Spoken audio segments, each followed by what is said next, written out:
The first time I saw the report, I thought it was a typo. A missing person form had been filed on March 9th. But according to the same file, the man was last seen on March 11th. 2 days later. At first, that sounded like bad paperwork. A tired deputy, a wrong date, a simple correction. But then I opened the paper copy and the digital copy side by side. And that was when I realized the report had not been written after the man disappeared. It had been waiting for someone to make him disappear. The form is called a 4-302, and in 11 years as a records examiner for the county sheriff's office, I have processed somewhere between 9 and 10,000 of them. A 4-302 is a missing person intake report. It is the document a deputy fills out when a family member comes to the front desk and says someone is gone. It is not glamorous work. Most of them resolve within 72 hours. People come home. People were never really missing, just unreachable. The form has a place at the top for the date and time it was filed, stamped automatically by the intake terminal, and a separate line, filled in by hand, for the date and time the person was last seen. I am telling you about the form first, because the form is the whole story. Everything that happened to me happened because of a gap between two dates that should not have been possible. My job specifically is reconciliation. When a case closes, the paper file and the digital file have to agree before it goes to long-term storage in the basement archive on Pelham Street. I read both versions. I confirm they match. I sign. It is the kind of work people assume a computer should do, and the county has tried to make a computer do it 3 times. And every time the computer has missed something a person would have caught. So they keep me. I am good at noticing when 2 things that should be identical are not. The file that started this was for a man named Dell Survant, 41, of Caro Township. I had no reason to remember him. I am only able to reconstruct the order of events now because I kept my own working notes, which is against policy, and because I scanned things I was not supposed to scan, which is more against policy. I want to be precise about that. Everything I am about to describe I can support with a document, except for the parts that I cannot support with anything at all, and those are the parts that matter most. The Survant file came to my desk on a Tuesday in the reconciliation queue, flagged, closed, cause resolved, subject located. That is the routine outcome. I opened the digital record and the paper folder side by side. The digital record said the 4-302 had been filed on March 9th at 4:52 in the afternoon by Deputy R. Ault, taken from the reporting party, who was the subject's sister, a woman named Joan Survant. Last seen, the digital record said March 11th, sometime in the morning, exact time unknown. I read that twice. Then I read the paper copy, which said the same thing. Filed March 9th. Last seen March 11th. The report was filed 2 days before the man was last seen.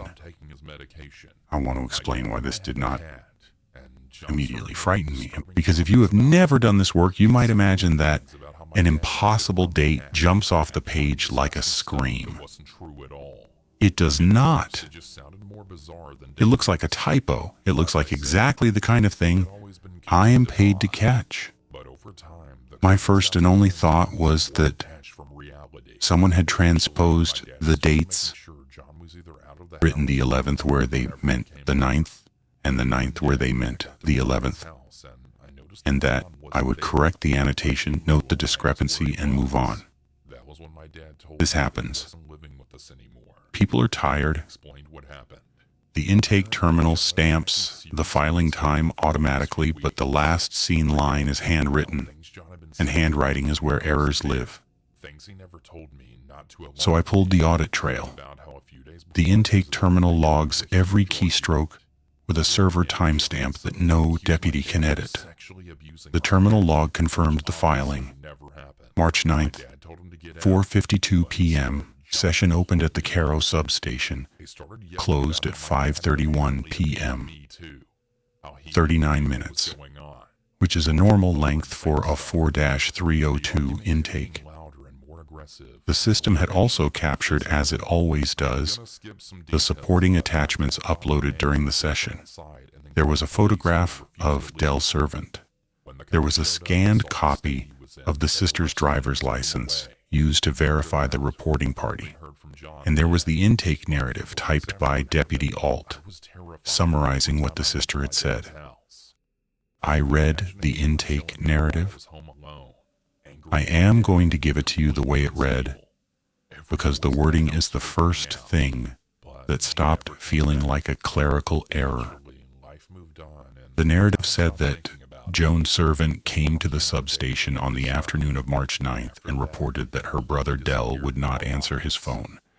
It said she stated she had a feeling something had happened to him. It said she stated he had not yet failed to appear anywhere he was expected, that he had not missed work, that no one had reported him absent, but that she was certain he was going to go missing. And she wanted it on record that she had said so before it happened. Deputy Ault had typed in the deputy's own observations field at the bottom that the reporting party was calm, coherent, not under the influence, and that he had explained to her that he could not file a missing person report on a person who was not yet missing. The narrative said she insisted. It said she said, and Ault put this in quotation marks, I need the date to be today. The date is the only thing that will matter. And then he filed it anyway. The deputy's notes said he filed it as a welfare concern intake to document the contact, fully expecting to void it within the day.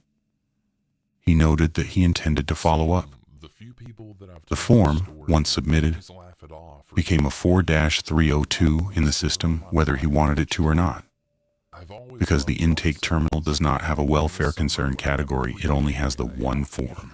So now I had a report filed on the 9th, documenting a sister's prediction with a last seen date of the 11th that had been entered after the fact when the case was updated, because the man did in fact go missing on the morning of the 11th, exactly as she said he would. That is the part I sat with for a long time. The last seen date was not a typo. It had been entered correctly. The man was last seen on the 11th. The report predicting it existed on the 9th. Both dates were true. They were not transposed. They were simply impossible to hold together. I told myself there was a mundane shape to this. The sister was anxious. Maybe she had reason to think her brother was in danger. Maybe she knew he was planning something. Maybe she was involved in whatever happened to him and wanted a paper alibi. People file strange reports for self-serving reasons all the time. The fact that her prediction came true did not make it supernatural. It made her a person who knew something. That was the explanation I decided to accept, and I would have kept it, except the file would not let me. The case was closed, subject located, so Dell Survant had been found. I went looking for the resolution. There was no resolution narrative. The case was flagged subject located, which requires a closing entry, and the closing entry field was populated. But what was in it was not a closing entry. It was a single scanned page. Someone had scanned a handwritten note and attached it as the resolution document. The scan was dated March 14th. The handwriting was the same handwriting as on the last seen line, which the metadata attributed to Deputy Ault. The note said, "Subject located. Do not reconcile this file. If you are reading both copies at once, stop now." I read that and I did the thing I am embarrassed to admit I did, which is that I looked over my shoulder. The reconciliation room is a small, windowless room off the main records floor, and there was no one in it. And I knew there was no one in it, and I looked anyway. Then I told myself that a deputy had written a flustered note 3 years ago that "Do Not Reconcile" was probably shorthand for some procedural hold I wasn't aware of, and that the line about reading both copies at once was a coincidence of phrasing. Deputies write strange things in closing fields. I have seen worse. I have seen profanity. I have seen drawings. But if you are reading both copies at once, is exactly what reconciliation is. It is the only time in a file's life that the paper and the digital are open in front of the same person. The note was describing my job. It was describing the precise act I was in the middle of performing, and it had been written according to the metadata 3 years before I opened the folder. I closed both copies. I want to be honest that this was not bravery overcoming fear. It was procedure. The note constituted an anomaly in the closing field, and an anomaly in the closing field meant the file could not be reconciled until the discrepancy was documented and routed to a supervisor. So I did the correct thing. I wrote it up. I set the servant file in the hold tray. I went home. I did not sleep well, but I attributed that to coffee. The next morning, the servant file was not in the hold tray. It was on my desk in the active reconciliation queue. Paper folder, squared to the edge of the blotter, the way I square things when I am concentrating, the way I would have left it if I had been working on it, which I had not, because I had put it in the hold tray and gone home. I asked the 2 other clerks who share the floor whether either of them had moved it. Both said no. Both were believable. There is no night shift in records. The room locks at 6. I have a key, the supervisor has a key, and the cleaning contractor has a key, and the cleaning contractor does not touch files, because touching files is the one thing in their contract they are explicitly forbidden to do, and in 11 years I have never known them to violate it. I opened the paper folder. The resolution note was still there, scanned and attached, but the paper folder also now contained a page that had not been there the day before. It was a continuation page for the intake narrative. The form numbering ran in sequence: 4-302 page 1, page 2, and now a page 3, and page 3 had not existed when I closed the folder, because I had counted the pages, because counting pages is the first thing I do and the last thing I do every time for every file for 11 years. Page 3 was in the sister's voice, not the deputy's summary of the sister, her words transcribed verbatim, which is not how the deputy fields work. The deputy summarizes. The deputy does not transcribe. But there it was, a full page of first-person statement, and it read like she was sitting across from me. She said, "I have been here before. Not this office, this date. I have filed this report more than once, each time I file it earlier. The first time I filed it on the day he went missing, and it was too late because the date the report exists is the date the search begins, and the search began too late. So the next time I filed it the day before, and the search began the day before, and it was still too late. Because by the time anyone moved, the day before had become the day of. So I have learned to file it 2 days early. I am trying to find the gap that is wide enough. I do not think the man you are looking for is missing in the way you mean. I think he is being looked for, and the looking is what takes him." I read that several times. I am a careful person, and I do not believe things easily. And I built 3 separate explanations for that page before lunch, and I want to walk you through them, because the order in which they failed is important. The first explanation was forgery. Someone had access to the room and was planting pages to frighten me, as a prank or as harassment. I rejected this because the page was printed on the substation's intake stock, which has a watermark and a control number. And the control number on page 3 was the next number in sequence after page 2. Control numbers are issued by the intake terminal at the moment of printing and cannot be obtained out of order. To fake page 3, someone would have had to print it during the original March 9th session 3 years ago and then keep it and then slip it into a folder I controlled. That is not a prank. That is a level of foresight that is itself the impossible thing the file was about. The second explanation was that I was unwell. I considered this seriously. I have no history of it, but no one does until they do. I considered that I might have written page 3 myself in a state I did not remember and forged the control number somehow and was now discovering my own work. The problem with this explanation was the control number again. I do not have access to the intake terminal at the Caro substation. I have never been to the Caro substation.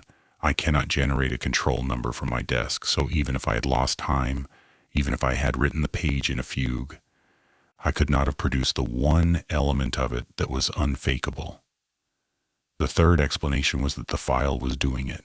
I did not want this explanation. I want to be clear that I held it at arm's length for as long as I could, but it was the only one that did not break on contact with the evidence. And I have spent my whole career trusting evidence over comfort. I decided to verify the people. Documents can be wrong in ways people cannot. I would find Joan Survant and I would find Deputy Ault, and I would find out what had actually happened to Dell, and the human facts would put the paper back in its place.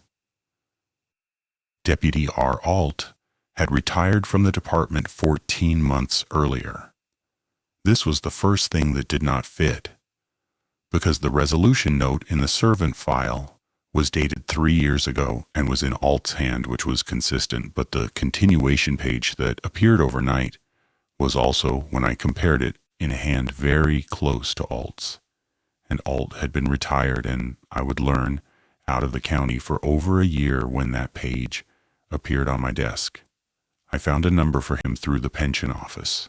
I told myself I was calling to clarify a closing field discrepancy, which was true, and which was also the smallest part of why I was calling. He answered on the 4th ring. When I said the name Survant, there was a silence on the line that went on long enough that I checked whether the call had dropped. He said, "You're the one reconciling it." I said I was. He said, "How early is it now?" I did not understand the question, and I said so. He said, "The last seen date on the report you're holding. How many days is it after the filing date?" When I had it, it was 2 days. The filing was 2 days before he went missing. Is it still 2? I told him it was still 2. March 9th filed, March 11th last seen. He let out a breath I could hear. He said, "Good. While it stays 2, you're outside it. The trouble starts when the gap moves, when the dates get closer together, or when the filing date is after the last seen date instead of before. That means it's caught up to whoever's holding it. That means it's looking at you instead of at him." I asked him what he meant. I asked him what the file was. I asked him, and I remember the exact words I used because I have replayed them, whether he had written the continuation page that appeared on my desk overnight. He said, "I didn't write anything overnight. I haven't touched that file in 3 years. But I'll tell you what I told the clerk before you and the one before her. There were 3 of us.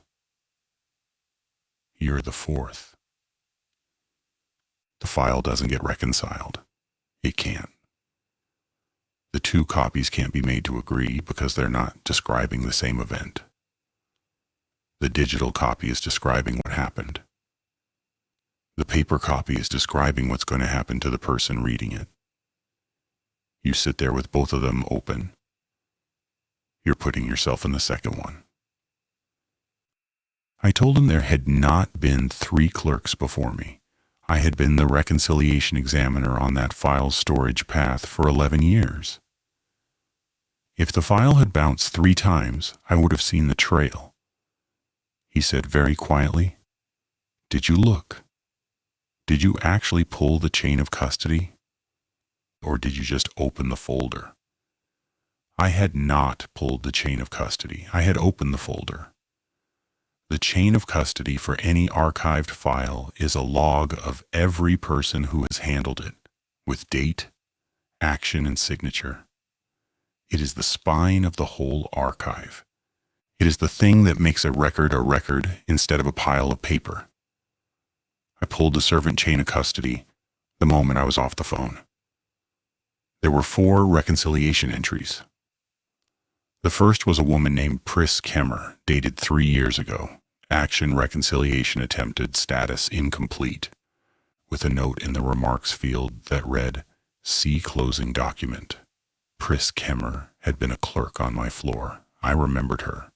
She had left abruptly, and the story at the time was that she had transferred to another county, and no one had heard from her, and we had all assumed she was happier somewhere with windows. The second entry was a man named Hollis Tran, 2 years ago. Same action, same status, same remark. I did not remember Hollis Tran at all. I asked the other clerks. Neither of them remembered a Hollis Tran. But his signature was in our log, in our ink, on our floor, and the personnel office confirmed when I asked that a Hollis Tran had been a temporary records clerk for a period of 4 months 2 years ago, a period during which I was at that same desk every day. And I have no memory of a coworker named Hollis Tran, none. And I have a good memory. It is the central tool of my profession. The third entry was Pris Kemmer again, 14 months ago. The same Pris Kemmer who had supposedly transferred away 3 years before. According to our own chain of custody, she had been back at this desk handling this file 14 months ago, a year after everyone said she was gone. Her signature on the third entry was shakier than on the first. The remark on the third entry was not "see closing document." The remark on the third entry was "the gap is down to 1 day." The fourth entry was mine, dated yesterday. Action reconciliation attempted, status incomplete. I had not written it. I had put the file in the hold tray and gone home. But there was my signature, my actual signature, which I know better than I know my own face, the particular way I closed the loop on the last letter, and next to it in the remarks field, in my own handwriting, words I did not remember writing. The gap is still 2. Stay at 2. I sat in the windowless room, and I understood, the way you understand a sound in the dark before you understand what made it, that I was not the first person to reconstruct this exact trail. Pris Kemmer had sat where I was sitting and pulled the same chain of custody and seen Hollis Tran's name and not remembered him. Hollis Tran had sat where I was sitting and seen Pris Kemmer's name and been told she'd transferred. We were each the new clerk discovering the old clerks. We were each, in our turn, the next page. I did the work anyway. I want you to understand that I did not run. I told myself that understanding the mechanism was the way out. That a person who fully documented the anomaly could break the loop the way you break any procedural deadlock. By escalating it past yourself, I would build the complete case. I would route it so high that it stopped being mine. So I went to find Joan Survant, the sister, the one who kept filing earlier and earlier. If anyone had survived contact with this file, if anyone understood it from the inside, It was the woman who had learned to file 2 days ahead. There was no Joan Survant in Caro Township. There was no Joan Survant in the county. The driver's license scanned into the original intake, the one used to verify the reporting party, came back when I ran it as belonging to a person who died 19 years before the report was filed. The photograph on the scanned license matched the description in the narrative. The license number was valid. The person was 19 years dead. She'd walked into the substation on March 9th, shown a dead woman's license, predicted a man's disappearance, insisted the date be recorded, and walked out. And Deputy Ault had typed that she was calm, coherent, and not under the influence. And Dell Survant, the man himself.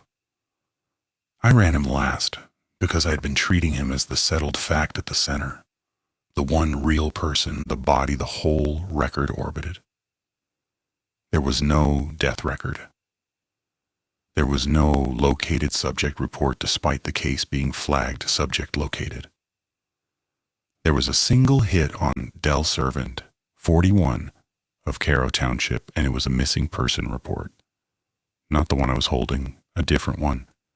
Filed 11 years ago. The week I started, a 4-302 had been filed on Dell Survant by a reporting party listed as Joan Survant, and it had come through reconciliation, and it had been signed off as reconciled and sent to storage.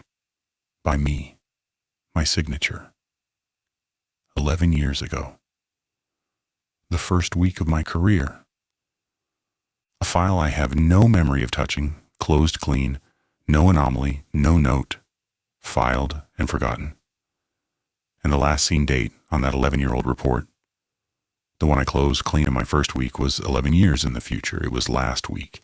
It was the Tuesday the Survant file came back to my desk in the reconciliation queue. I had reconciled a report 11 years ago about a man going missing on the exact day a report about that man would arrive on my desk. The gap had been 11 years. Then it was 2 days. Pris Kemmer brought it to 1. Each clerk who reconciles it brings it closer. The file is not measuring the distance to Dell Survant's disappearance. There is no Dell Survant. I have never found a single record of him that does not originate inside this case. The file is measuring the distance to the readers. I understand now why the dates can both be true and still impossible. The filing date is when the looking starts. The last seen date is when the looking finishes. And the thing the sister figured out, the thing she has been trying to teach the form across 19 years and a dead woman's face, is that the looking is not how you find the missing person. The looking is how a person becomes missing. The report does not follow the disappearance. The report is the disappearance arriving early, addressed to whoever opens both copies at once. I have stopped trying to reconcile it.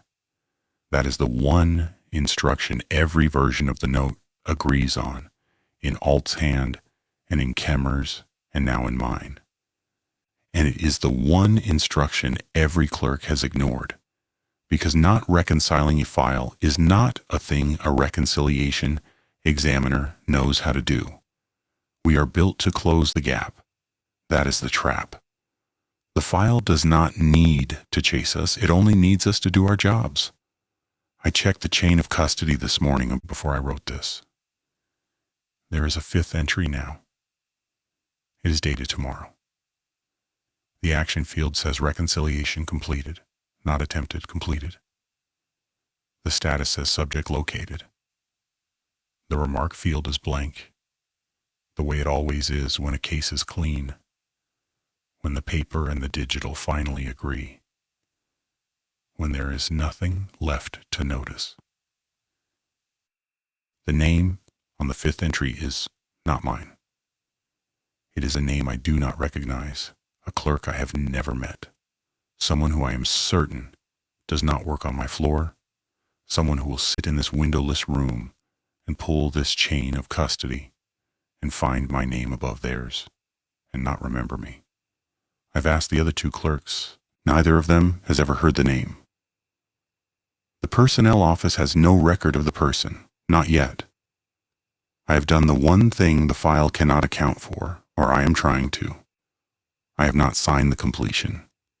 I have left the gap open.